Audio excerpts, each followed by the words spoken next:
xibaar yu wér te wóor ca tàng ba abonnez-vous pour ngeen di mën di jot suñuy vidéo.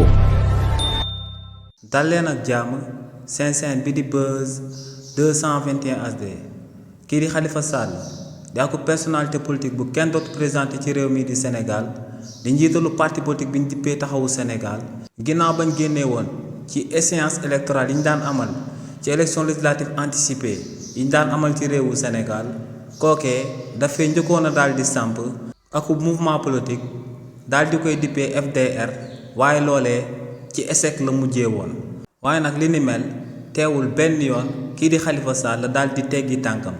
ndax kookee di Khalifa Sall ci semaine bi ñu daal di génn daal di nay fexe ba daal di gisanteeg waa PDS mi nga xam ne kii di Karim Wade actuellement moom mooy leader ci parti boobee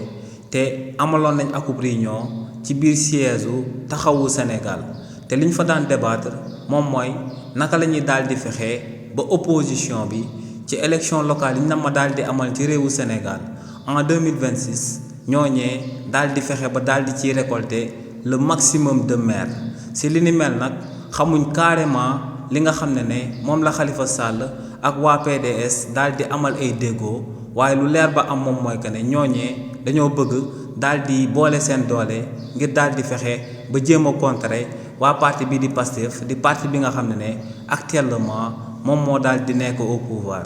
ci fàttali rek ci mouvement boobee nga xam ne kii di Khalifa Sall moom moo ko jiite woon daal di koy dippee FDR lu sababoon mu daal di échec moom mooy que ne kii di Khalifa Sall ginnaaw ba mu ko sampé woon ba noppi ñu mu oote woon ñu daal di ko ci ñenn la woon rek te moom mooy waa APR